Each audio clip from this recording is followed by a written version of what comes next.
Welcome, friend. I invite you to dim the lights, find a comfortable place to settle in, and let the sounds of the modern world dissolve into the shadows.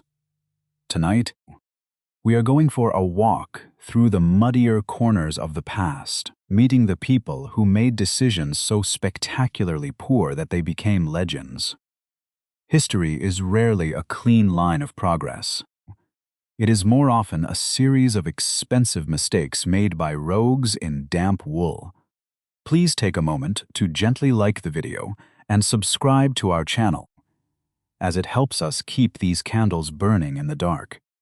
Chapter 1. Holy Men, Pirates, and Bad Career Changes.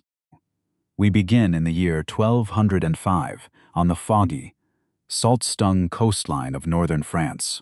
In the Benedictine monastery of Saint Samer, the air usually smells of cold stone, incense, and the quiet desperation of men who have committed themselves to silence. Among them is a man named Eustace. By all accounts, Eustace was a terrible monk. He had a wandering eye, a sharp tongue, and a temperament better suited to a tavern brawl than a silent cloister. He spent his days pacing the stone corridors, his heavy robes rustling against the floor, dreaming of something far more chaotic than morning prayers. The breaking point came not from a crisis of faith, but from a very earthly feud. Eustace claimed a local nobleman named Renaud de Damartin had cheated him of his inheritance. In the Middle Ages, the transition from man of God to man of arson was surprisingly short. Eustace discarded his habit, walked out of the monastery gates, and declared that he would have his revenge. He didn't just leave. He became a fugitive, hiding in the thick forests of the Boulonnais and conducting a one-man war against Renaud. He was a master of the petty inconvenience, burning property and disappearing into the mist. Realizing that the forest was too small for his ambitions, Eustace took to the sea. The English Channel became his new office, a gray and turbulent expanse where the law was as thin as the coastal fog. He reinvented himself as a pirate, but a pirate with a very specific business model. He would work for whoever paid him the most, and then he would rob them anyway. In 1205, he entered the service of King John of England. John was a man whose personality was famously described as a combination of cruelty and incompetence, making him the perfect employer for a rogue like Eustace. Eustace became a maritime legend, prowling the channel in ships that seemed to appear and disappear at will. He wasn't just a sailor, he was a master of psychological warfare. Rumors spread that he practiced black magic, claiming he could make his ships invisible to the naked eye. In reality, he simply knew the channel's treacherous fogs and hidden coves better than anyone else. He would sit on the damp wood of his deck, a scarred man in a stained tunic, watching the horizon for merchant vessels. To the sailors of the time, the sight of his black sail was an omen of a very expensive afternoon. For several years, Eustace served as King John's privateer, defending the English coast while simultaneously pillaging anything that wasn't nailed down. But loyalty, like fresh produce in the 13th century, had a very short shelf life. By 1212, Eustace had offended the English king, a feat that usually involved being more eccentric than John himself, and fled back to France. He immediately switched sides, offering his services to the French crown. Now, the man who had protected the English ports was the man leading the raids against them, burning coastal villages with practiced efficiency. The career of the monk pirate reached its dramatic climax in August of 1217 at the Battle of Sandwich. Eustace led a massive French fleet toward the English coast, his ships packed with soldiers and supplies. The English, however, had learned a few tricks of their own. They didn't just use arrows, they used chemistry. As the ships drew near, The English sailors threw heavy glass jars of powdered lime into the wind. The white dust clouded the air, blinding Eustace's men and turning the deck of his flagship into a scene of choking, sightless chaos. Amidst the stinging white clouds of lime, the English boarded the vessel. Eustace, ever the pragmatist, crawled into the shadows and hid beneath a large wooden bilge pump, hoping the fog and the mess would save him. He was eventually found, dragged out by his boots, and hauled onto the deck. He offered a staggering sum of money for his life, promising thousands of silver marks in ransom. The English commanders looked at the man who had betrayed two kings and terrorized the Channel for a decade. They realized that some men were simply too expensive to keep alive. They didn't bother with a formal trial. A common sailor, whose brother had likely been killed in one of Eustace's raids, stepped forward with a heavy axe. With a single, unceremonious stroke, the career of the world's most successful monk pirate came to a sudden, permanent end.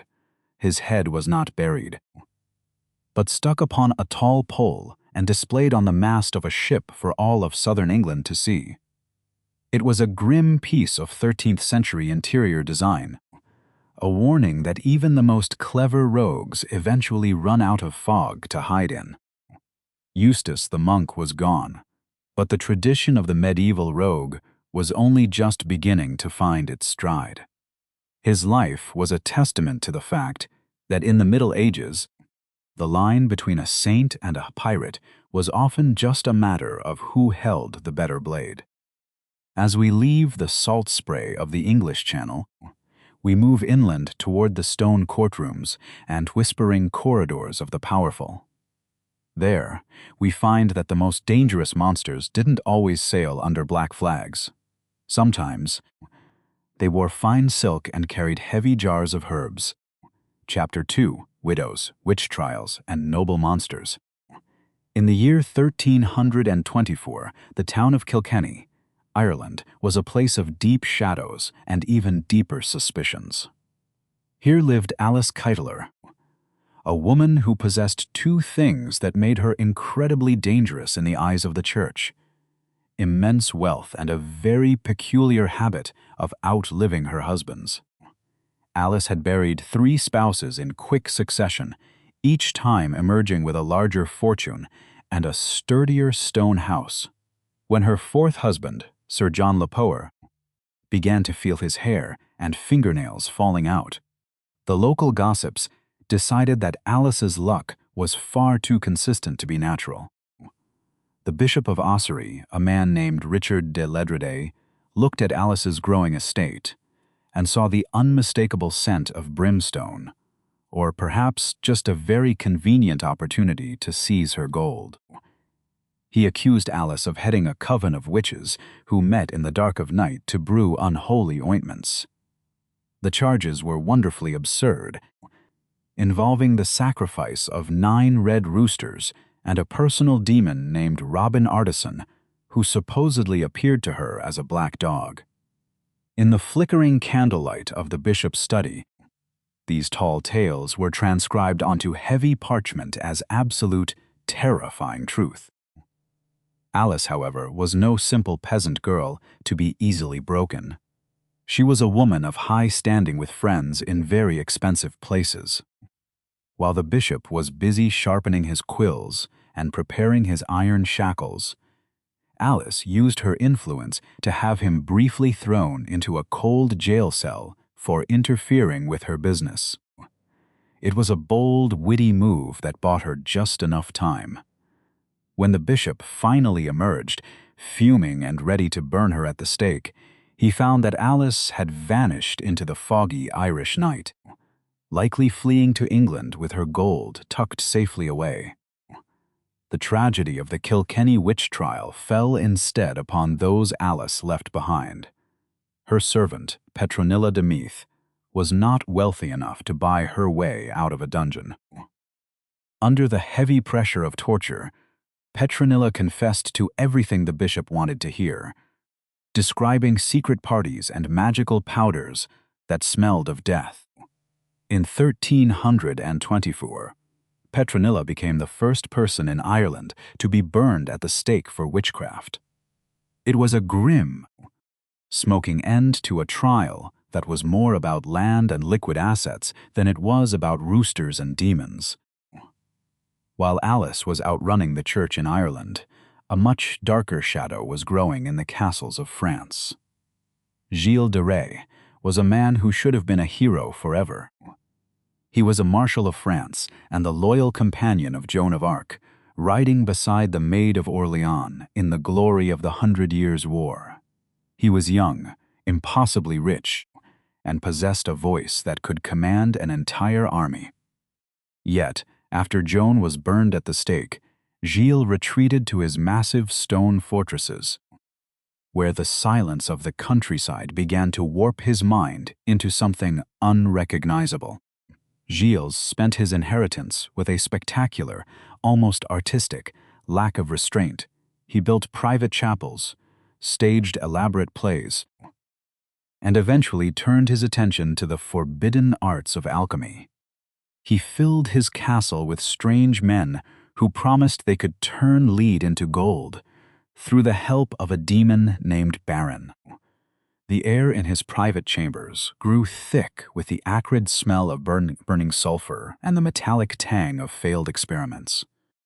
As the gold dwindled and the demon failed to appear, the nature of his sacrifices grew increasingly dark and unspeakable.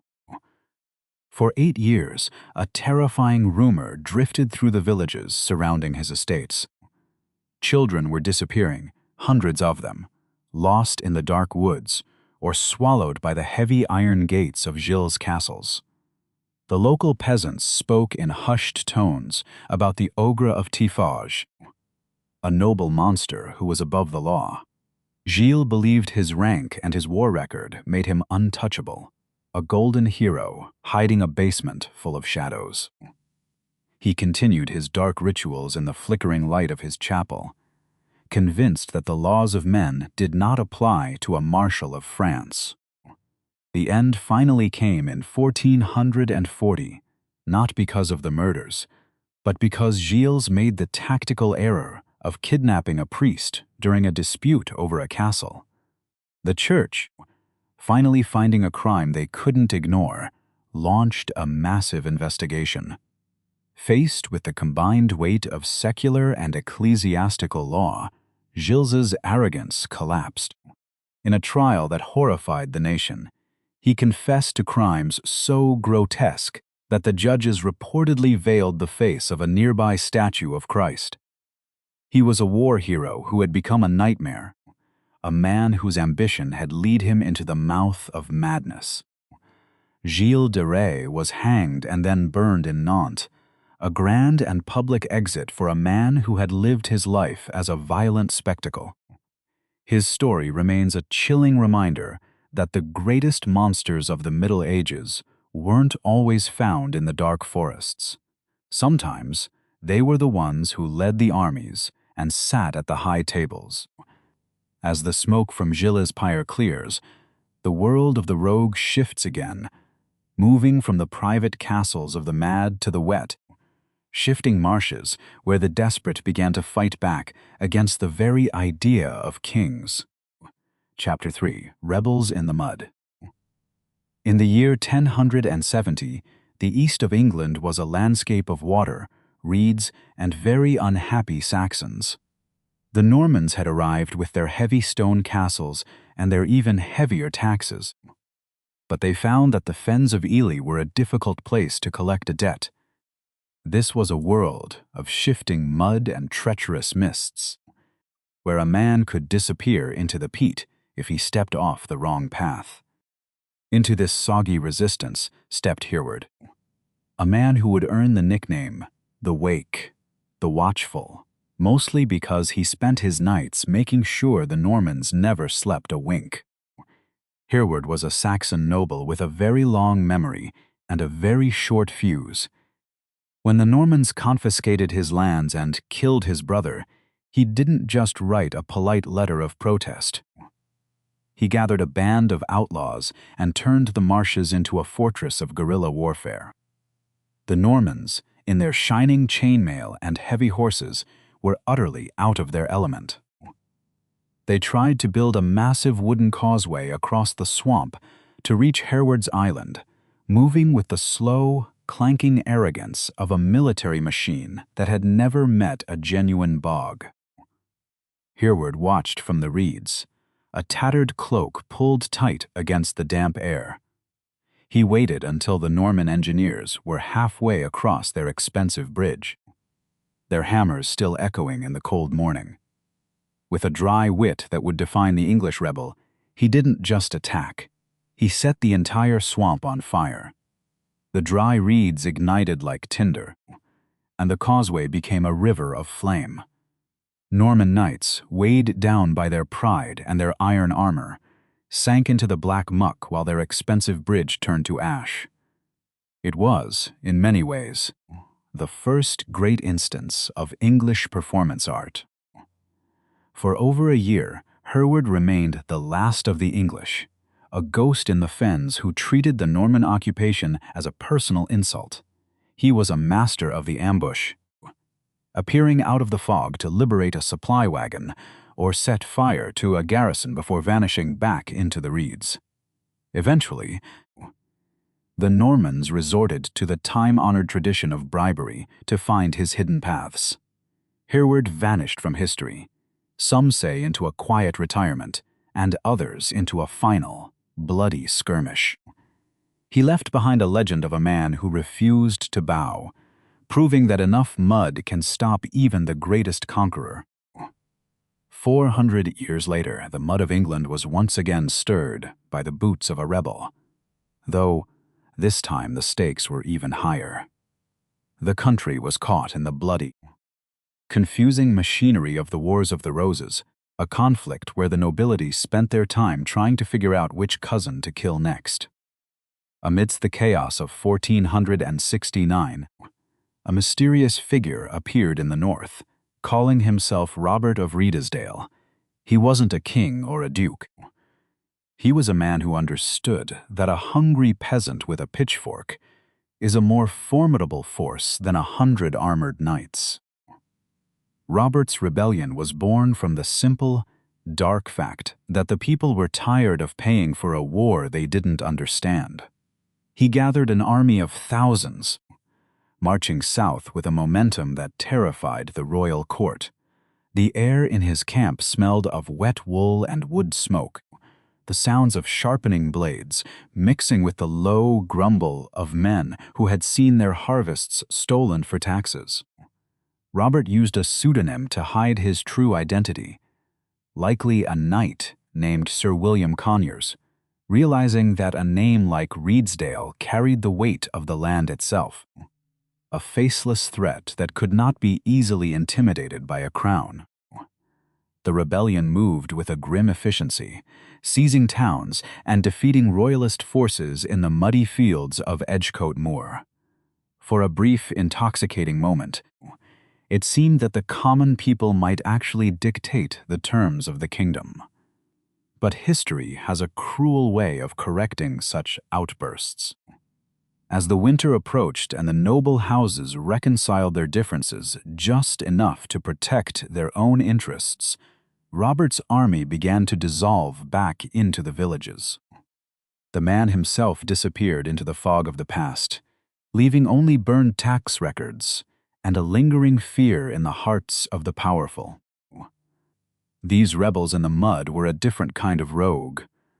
They weren't seeking to build empires or hoard gold in secret caves. They were fighting against a world that tried to bury them. They used the geography of the land, the swamps, the moors, and the hidden paths as their primary weapons. Their stories are a reminder that in the Middle Ages, the most effective resistance often came from those who were willing to get their hands dirty. As we leave the wet fields of England behind, we move from the open revolt of the countryside into the dark, organized shadows of the city. Chapter 4: Caves, Guilds, and Professional Thieves. While some rebels fought for the land, others realized that the most reliable harvest was found in the pockets of travelers. If you wander away from the open moors and toward the jagged coastline of Scotland in the 15th century, you might stumble upon a place where the darkness feels a bit more permanent. This is the mouth of a deep, salt-crusted cave near Galloway, hidden by the high tide and the indifference of the world. Inside, according to the whispers of history, lived Sawney Bean and his remarkably large, remarkably hungry family. The story of the Bean clan is the ultimate example of a family business gone horribly wrong. Legend says Sawney and his wife retreated to this cave to avoid the inconvenience of honest labor. Over the next 25 years, they reportedly produced a brood of children and grandchildren, 48 in total, who shared a very specific, very grim diet. They lived in the shadows, emerging at night to ambush travelers and bring them back to the cave. It was a self-sustaining ecosystem of crime, a dark mirror of a respectable estate, fueled by what chroniclers delicately referred to as the remains. Eventually, the scale of the disappearances became too large for even the most oblivious king to ignore. When a search party finally entered the cave, they didn't find a den of wild animals, but a highly organized larder. The air was thick with the smell of brine and old smoke, and the walls were decorated with the discarded belongings of 100 missing souls. The Beans were captured and taken to Edinburgh, where justice was delivered with 15th century efficiency. Whether the story is entirely true or a bit of local propaganda, it remains a terrifying reminder that the most dangerous neighbors are often the ones you never see. For those who preferred the noise of the city to the damp of a cave, the urban centers of London and Paris offered a more sophisticated brand of villainy. In the crowded marketplaces, where the air smelled of stale beer and roasted turnips, crime was not just an act, it was a profession. This was the world of the Thieves' Guild, a shadow version of the respectable trades. Just as a blacksmith had to learn to shape iron, a young rogue in the city had to learn the art of the slice. Thievery was a career path for those who found the 12-hour workday at a tannery to be a bit too taxing. The superstars of this underworld were the cutpurses. A master cutpurse moved through a crowd like a ghost through a graveyard. Their presence felt only by the sudden lightness in a victim's pocket. They used thin, razor-sharp blades to slice the leather strings of a hanging coin pouch in a single fluid motion. It required a steady hand and a calm face. If you bumped into someone twice in a London alley, you weren't just being clumsy. You were likely participating in a shadow economy. By the time the victim reached for their gold to pay for a pint of ale, the thief was already 3 streets away, disappearing into the fog. These guilds were as organized as any modern corporation, complete with hierarchies and secret languages. In Paris, the criminal network known as the coquillards developed a coded slang called argot to communicate right under the noses of the authorities. To them, an arrest wasn't a legal proceeding. It was a misfortune from God's left hand. They had initiation rituals where recruits had to pick a pocket on a dummy rigged with tiny bells. If a single bell chimed, the apprentice failed. It was a rigorous education in the dark, ensuring that only the most talented stayed out of the reach of the gallows. The law, such as it was, struggled to keep pace with this organized chaos. Medieval constables were often unpaid, corrupt, or simply too old to chase a teenager through a sewer exit. Prisons were so unsanitary and cold that many criminals viewed being caught in the winter as a strategic way to secure indoor heating, provided they weren't scheduled for a hanging. In many cities, the line between the law and the guild was thin, A bribe to the right official could turn a public execution into a sudden, miraculous escape. It was a world where everyone was looking for a shortcut, and the shortest path usually involved someone else's purse.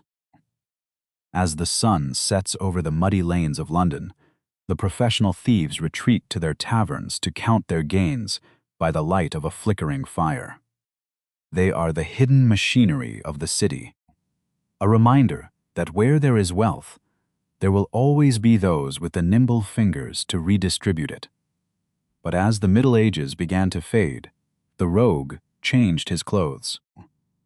The petty thief of the alleyway was replaced by a new kind of criminal, with a fast horse, a polished pistol, and a reputation that would turn a common mugger into a national hero. Chapter 5: Highwaymen, Mercenaries, and Professional Chaos. As the 18th century began to dawn, the world was still a place of deep mud and poorly lit roads. The urban cutpurse was a creature of the narrow alleyway. But a new breed of rogue was claiming the open highways. These were the highwaymen, men who realized that the best way to avoid the damp claustrophobia of the city was to rob people at gunpoint in the fresh air. Among them was Dick Turpin, a man whose reputation eventually became so inflated that it required its own postal code and a fleet of fictional poets. Turpin was born around 1705 into a respectable butcher's family, a career that should have kept him in stable mutton and local respectability. However, Dick found that taking meat from other people was far more satisfying than cutting it himself. He graduated from cattle rustling to horse theft, eventually realizing that travelers often carried more gold than cows. He took to the roads around London, donning the tricorn hat and the long coat of the gentleman bandit, a brand he cultivated with the care of a modern professional. The air on the nocturnal roads of Essex was often thick with rain and the smell of wet leather. Turpin understood that a victim was more likely to hand over their purse if they were asked with a degree of civility. He would stop carriages with a flourish of his flintlock pistol and a polite request for their interest. This dry courtesy was often more than the victims received from the local tax collector, and soon the public began to view Turpin as a romantic figure rather than a common mugger with a butcher's knife. Legend tells of Turpin's spectacular ride from London to York, nearly 200 miles in a single night, upon his faithful horse, Black Bess. It is a stirring tale of endurance and loyalty, but it suffers from the unfortunate flaw of being entirely made up by later novelists. The real Turpin could barely ride 20 miles without stopping for a drink, a robbery, and perhaps another drink to celebrate the robbery. Yet the public hungered for heroes, even ones who were actually violent, crude, and remarkably bad at staying in the family butcher shop. Turpin's end arrived in 1739, not through a dramatic shootout, but through a failure of basic administrative skills. While living under a fake name, he wrote a letter to his brother, but neglected to pay the postage. The postmaster recognized the handwriting of the poetic butcher, and soon the law was at his door. He was hanged before a cheering crowd, bowing to the audience before the rope snapped. He proved that even a master of the highway can be brought down by a lack of small copper coins for stamps. While Turpin was rebranding the mugger, the 14th century had already produced a man who turned war into a subscription-based business model. This was Montreal d'Albano, better known as Fra Montreal. He began his career as a night hospitaller, taking vows of poverty, chastity, and obedience. He apparently found all three to be remarkably negotiable. After realizing the church had excellent values but poor pay, he discarded his cross for a heavy sword and founded the Great Company, a mercenary army for hire in the fractured states of Italy. Italy in the mid-13s was a buffet of conflict, and Moriel was a man with a very large appetite. His great company was so massive it functioned as a moving city of violence, complete with its own administrators, judges, and invoices. He didn't just fight, he extorted. He would approach a city-state like Florence or Rome and offer a simple choice: pay a massive protection fee, or watch the company turn the surrounding vineyards into ash. It was war as a corporate strategy, led by a former monk who knew how to balance a ledger. Moriel's greed eventually outpaced his luck. By 1354, he had alienated every powerful man in Rome, including the Pope. He was captured and sentenced to death by the Roman Senate, who decided that an execution was far cheaper than paying his latest invoice. His body was thrown into the street, a grim and unceremonious end for a man who had tried to turn the crusade into a venture capital project.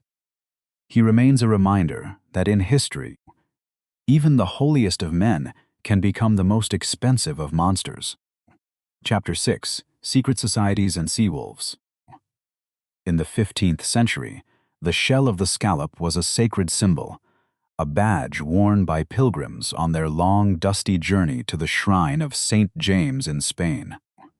It was meant to signify a soul's search for grace, but in the dark alleys of Dijon, France, the shell became the branding for a very different kind of brotherhood. These were the coquillards, or the shellmen. They were a criminal network so sophisticated they made the local authorities look like they were playing a game of checkers against a grand master. They weren't just thieves. They were master impersonators who realized that a pious face is the best mask for a nimble hand. The coquillards operated with a corporate level of organization that was frankly terrifying for the time. They developed their own secret language, a dialect of slang called argot, which allowed them to discuss a robbery right in front of their victim without a single alarm being raised. To a shellman, a purse was a fish and a knife was a light. If a member was caught, he didn't go to jail. He suffered a misfortune from God's left hand. They moved through the city in groups, posing as weary pilgrims or disgraced clerics, using the language of heaven to secure a bed in a wealthy house before stripping the place bare by 3 in the morning. Their true genius, however, was in the trade of fake relics. In a world obsessed with the physical remnants of saints, the coquillards were the ultimate wholesalers. They sold authentic finger bones, scraps of holy robes, and jars of divine dirt to gullible nobles and desperate peasants alike. It was a business built on the dark irony that those seeking a shortcut to salvation were the easiest to rob. When the Duke of Burgundy finally launched a crackdown, the trials revealed a world of forged seals and elaborate scams that had operated in the shadows for years. They were a reminder that the most dangerous wolf is the one wearing the finest wool. While the coquillards were refining the art of the grift in the sun-drenched vineyards of France, a much colder brand of chaos was brewing in the Baltic Sea. These were the Victual Brothers, a group of pirates whose name sounds like a mid-range catering company, but whose actions were significantly more violent. They began as respectable mercenaries, hired to deliver food, or victuals, to the besieged city of Stockholm.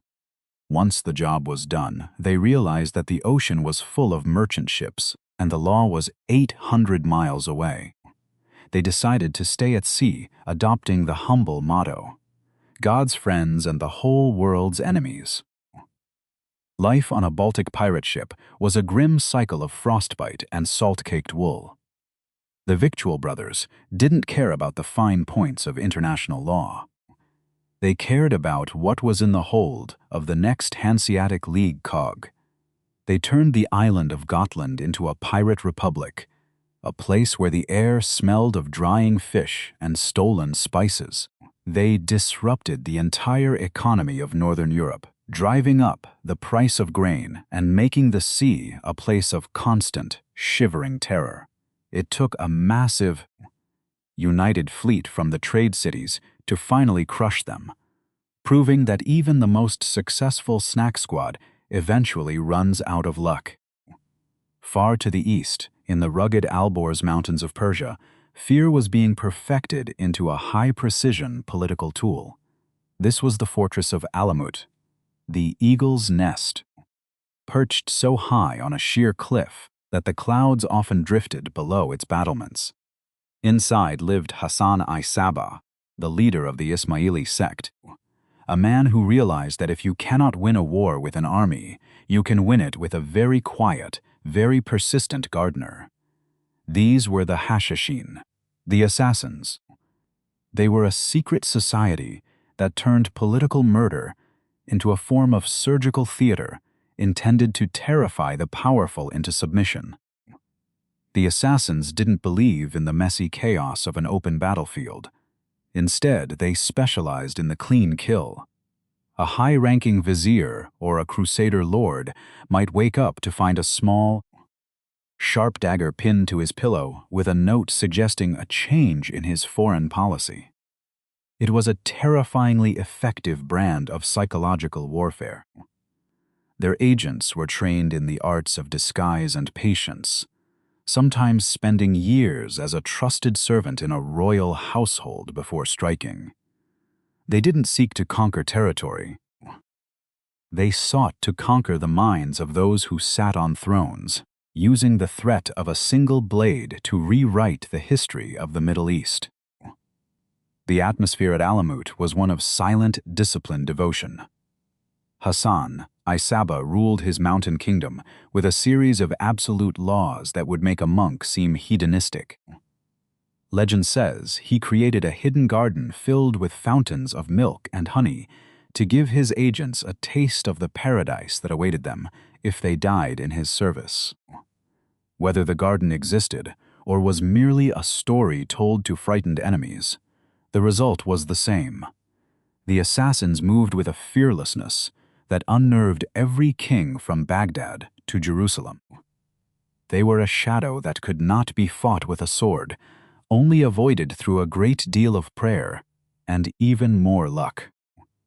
Eventually, the Mongol hordes arrived, and even the mountain fortresses of the assassins could not withstand the sheer, grinding power of the Khan's armies. The eagle's nest fell, and the secret society vanished into the whispers of history. But their name survived, becoming a permanent part of the human vocabulary for anyone who kills with a hidden purpose.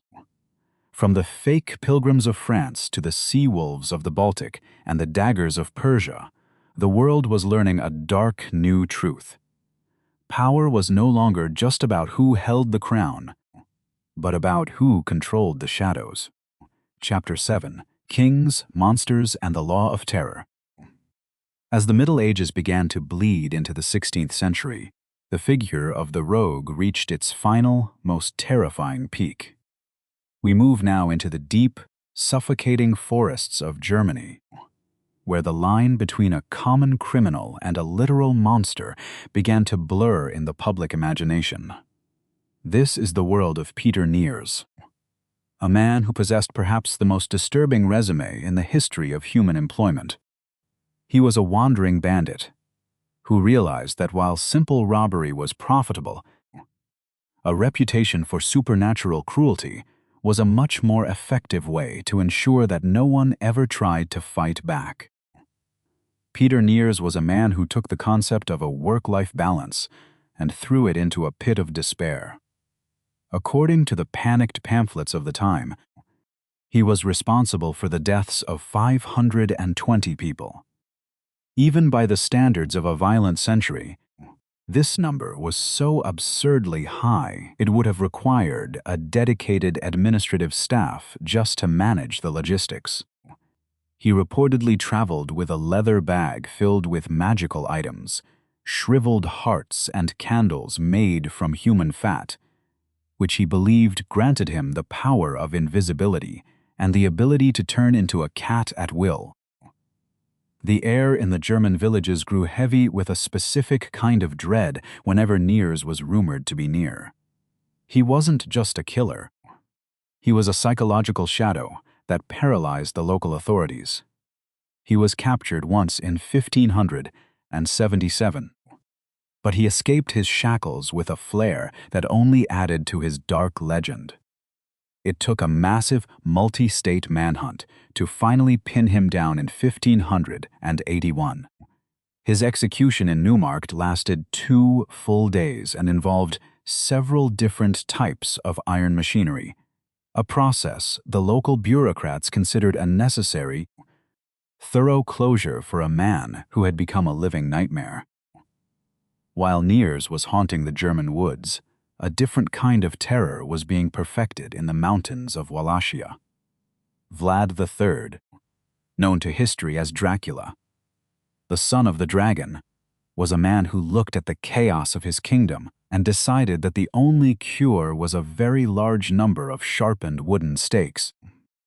He had been a political hostage of the Ottoman Empire as a youth, where he learned that power is not about being loved, but about being so terrifying that your enemies lose their appetite at the mere mention of your name.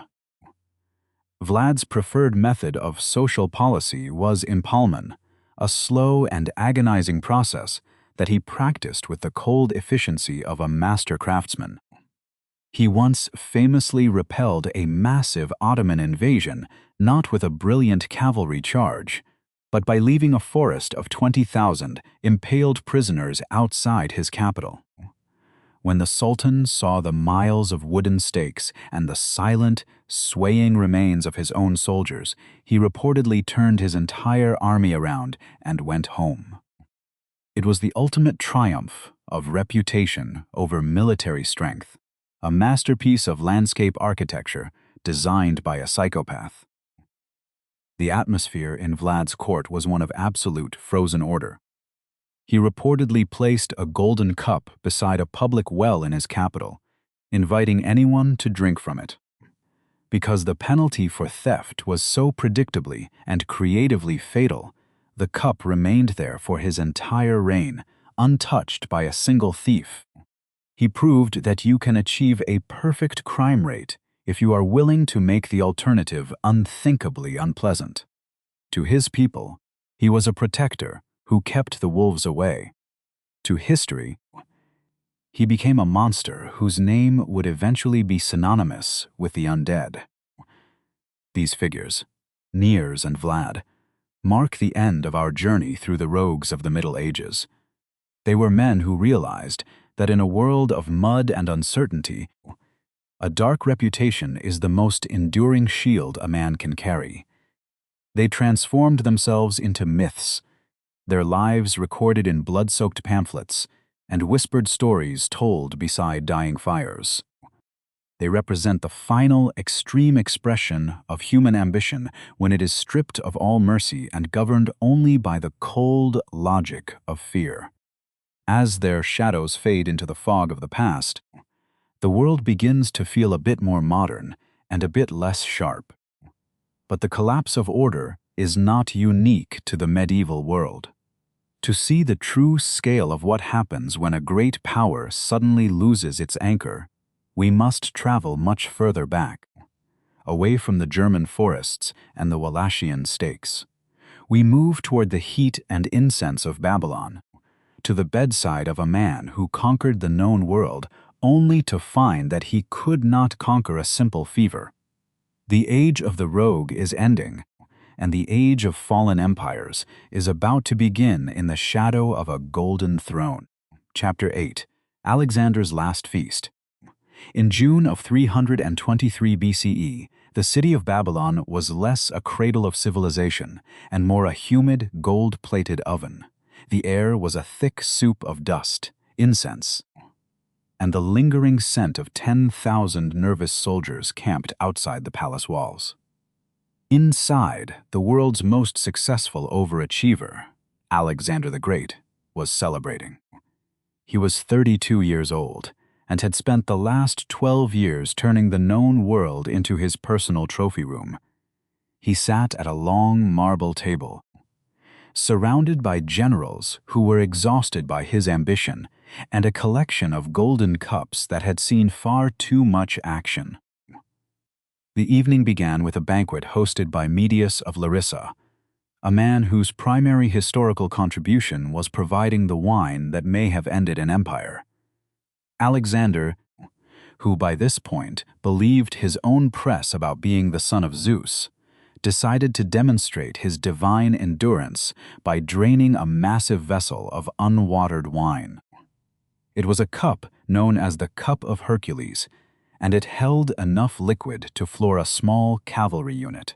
As he tipped the golden rim back, the torches flickered against the heavy silk curtains, casting long, dancing shadows of the man who thought he could outdrink a god. The transition from conqueror to patient was uncomfortably swift. Midway through the second massive cup, Alexander felt a sudden, sharp pain in his back, as if a Persian spear had finally found its mark between his shoulder blades. He didn't collapse with a dramatic, heroic cry. Instead, he simply went quiet, his face turning the color of damp parchment in the flickering oil light. He was carried to his bedchamber, a room filled with the scent of expensive resins and the silent, judging eyes of his physicians. The fever arrived shortly after, a dry, baking heat that made the Babylonian night feel like a furnace. For the next several days, the palace became a theater of whispered treachery and clinical confusion. Alexander lay upon a bed of purple linens, shivering beneath the weight of a fever that no amount of cool water could break. His generals, men like Perdiccas and Ptolemy, stood in the shadows of the marble pillars, their hands resting on the hilts of their swords. They were already looking at the maps on the walls, mentally carving up the provinces, while their king was still breathing. There is a specific kind of silence that fills a room when a man of absolute power begins to lose his grip on his own lungs. The rumors began to swirl through the corridors like the smoke from the palace lamps. Some whispered that the wine had been laced with white hellebore, a slow-acting poison delivered by a disgruntled cupbearer. Others suggested that the gods were simply bored of him, or that a lifetime of wounds, malaria, and heavy drinking had finally presented the bill. Alexander, in his lucid moments, tried to maintain the mask of the invincible leader. He insisted on performing his daily sacrifices to the gods, dragging his fever-racked body to the altar, as if he could negotiate his survival through the sheer force of his will. Outside the palace, the atmosphere was even more tense. The Macedonian veterans, men who had followed Alexander from the rainy hills of Greece to the edge of India, began to sense the truth. They gathered in the courtyards, their bronze armor clattering as they paced with a restless, dangerous energy. They had been told their king was a god, and gods do not die of a common fever in a Babylonian summer. They began to demand to see him, their voices rising in a low, rhythmic grumble that vibrated through the palace walls. They wanted proof that their world was not about to fall apart. Finally, the generals were forced to allow the soldiers to file past the king's bed. It was a scene of quiet, agonizing irony. These hardened warriors, covered in the scars of a dozen campaigns, walked in a slow, single line through the dim sickroom. Alexander could no longer speak. He could only move his eyes and slightly raise a trembling hand to acknowledge them as they passed. He was a man who had commanded hundreds of thousands, now reduced to a silent figure in a room that smelled of sweat and failure. The empire was still there, vast and glittering, but its heart was beating its final, erratic rhythm. As the sun set on the 10th day of his illness, the palace lamps cast a weak, yellow glow over the dying conqueror. The physicians had run out of prayers and potions, and the generals had run out of patience.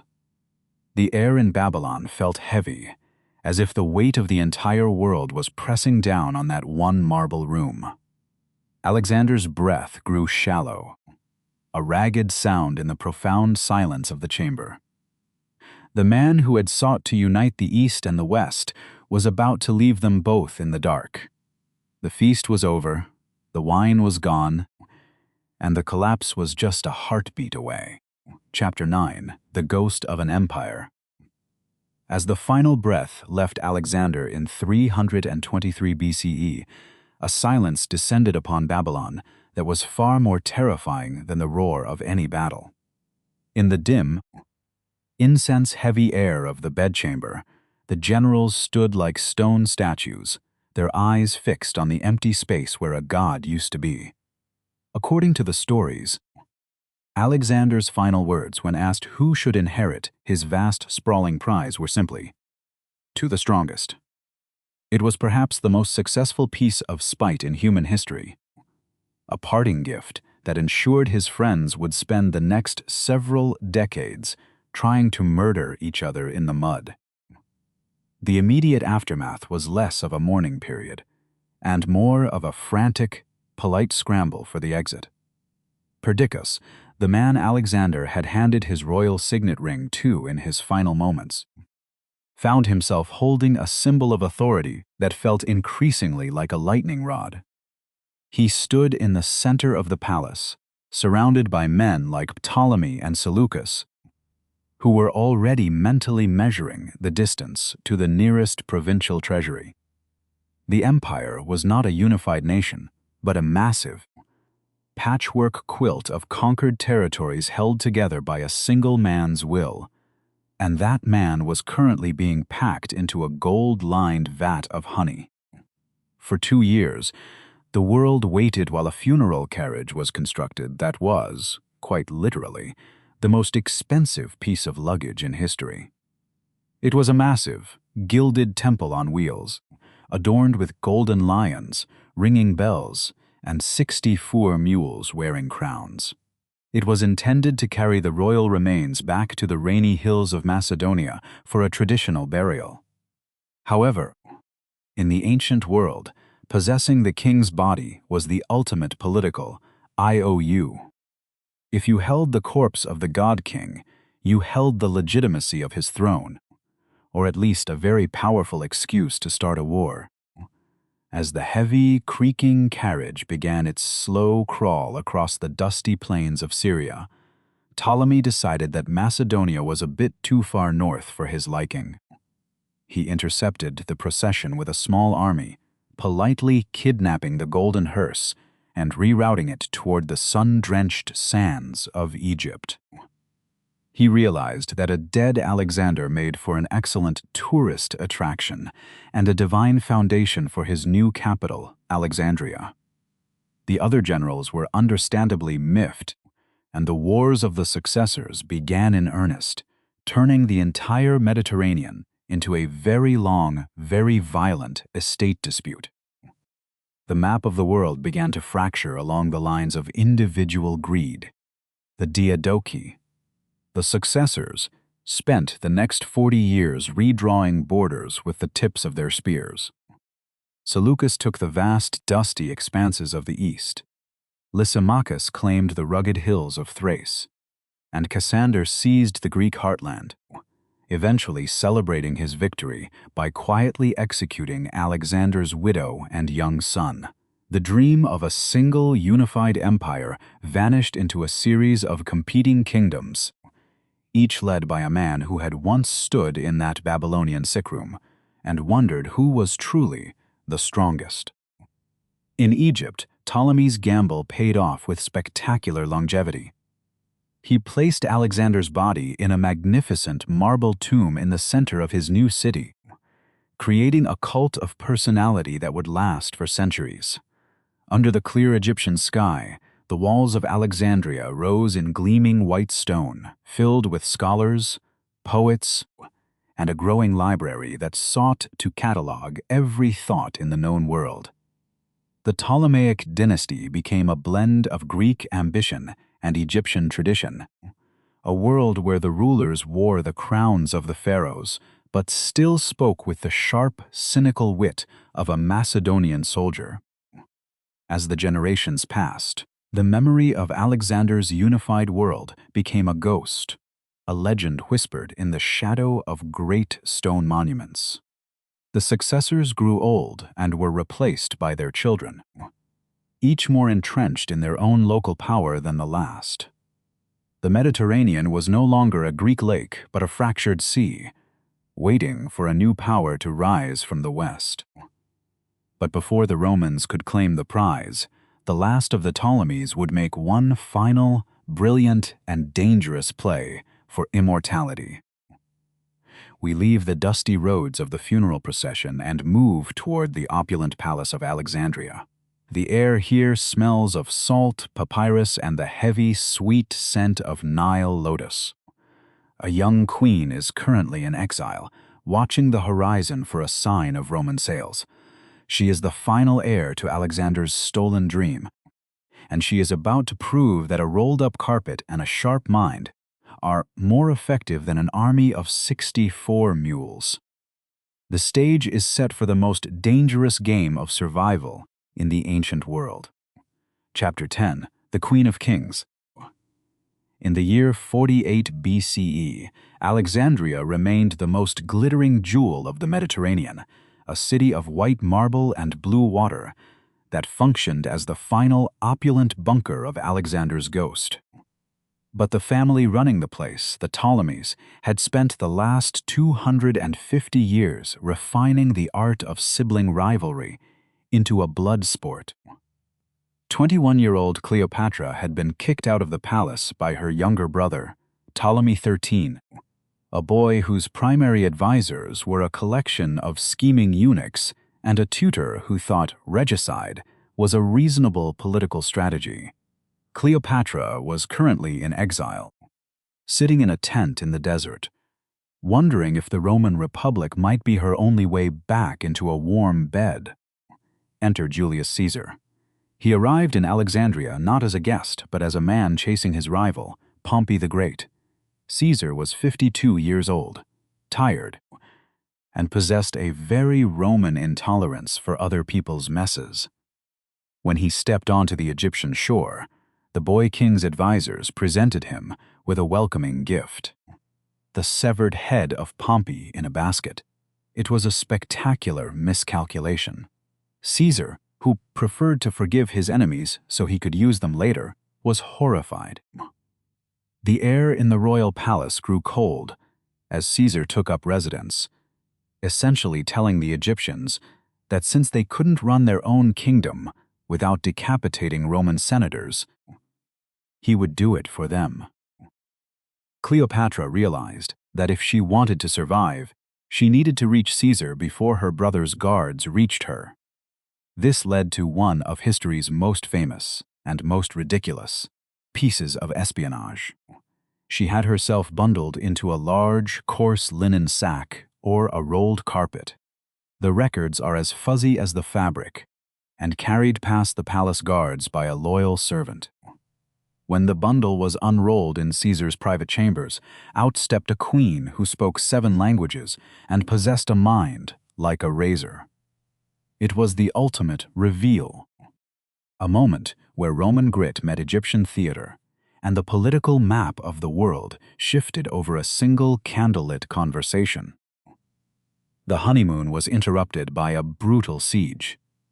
For months, Caesar and Cleopatra were trapped inside the royal quarter, while her brother's army tried to burn them out. The air was thick with the smell of burning tar and the salt of the harbor. During the chaos, Caesar's men set fire to the Egyptian fleet, a blaze that accidentally spread to the great library of Alexandria. Thousands of years of human thought vanished in a cloud of gray ash. Caesar eventually had to dive into the harbor and swim for his life, holding his cloak in his teeth to keep his secret papers dry. It was a messy, undignified war that eventually left the boy king at the bottom of the Nile in his golden armor. With her brother gone, Cleopatra took her place on the throne, now with a Roman army at her back and Caesar's son, Caesarion, in her arms. To celebrate, she took the Roman general on a legendary cruise down the Nile. They traveled in a barge that was less of a ship and more of a floating palace, draped in purple silk and filled with the scent of lotus and heavy wine. It was a spectacular display of power and seduction, intended to show Caesar that Egypt was not just a province, but a divine partner. In the quiet heat of the Egyptian afternoon, the last heir of Alexander was successfully colonizing the heart of Rome's greatest champion. In 46 BCE, Cleopatra followed Caesar back to Rome, a move that went over with the Roman public about as well as a plague of locusts. She stayed in a sprawling villa across the Tiber, surrounded by Egyptian linen and an entourage that scandalized the conservative senators. Caesar, seemingly blinded by her brilliance, placed a golden statue of her in the temple of Venus Genetrix, declaring her a goddess in the heart of the Republic. To the Romans, who still harbored a superstitious hatred of kings and queens, Cleopatra was the Eastern witch who had stolen their leader's mind and was currently planning to move the capital to Alexandria. The daggers of the Ides of March in 44 BCE put a sudden, bloody end to the Roman experiment. As Caesar fell at the base of Pompey's statue, Cleopatra realized her protection had vanished in a single afternoon. She fled the city before the funeral pyres were even lit, her ship sailing into the Mediterranean mist while Rome descended into a new round of civil war. She returned to Egypt to find a world without Caesar, but the game was not over. She still held the grain of Egypt and the legacy of Alexander, and she knew that another Roman general, a man named Mark Antony, was already looking toward the east. The final years of Cleopatra's reign were a doomed, magnificent attempt to keep the light of the Ptolemies burning. She charmed Antony with the same intelligence she had used on Caesar, creating a joint empire of the East that almost succeeded in defying Rome. But history is a cruel judge of second acts. Following the defeat at the Battle of Actium, the dream of an Egyptian-Roman world collapsed for the final time. The air in the palace of Alexandria grew silent as the Roman legions finally breached the gates. In the end, Cleopatra chose a quiet exit, leaving behind a legend of a woman who played the most dangerous game in history and almost won. History, it seems, is often shaped by those who refuse to stay in the shadows. From the monk pirate on his foggy mast to the queen in her rolled carpet, the past is a collection of rogues, rebels, and rulers who chose the daring path over the safe one. They were chaotic, dangerous, and occasionally ridiculous, but they were never boring. As the candle burns low and the road disappears into the fog, we realize that the empires may fall and the gold may tarnish, but the stories of those who dared to make a mess of things will always remain. Sleep well, friend, and may your own journey be far less muddy than theirs. The Palace of Alexandria is silent now, the gold statues reflecting only the moonlight. The great conquerors have had their feasts, the rebels have fought their wars, and the rogues have counted their gains. History rests, and so should you. Please take a final moment to gently like and subscribe to our channel if you enjoyed this journey through the dark and the strange. Where the Nile meets the sea, the stars remain unchanged, watching over the ruins of empires and the memories of those who dared to dream. Good night.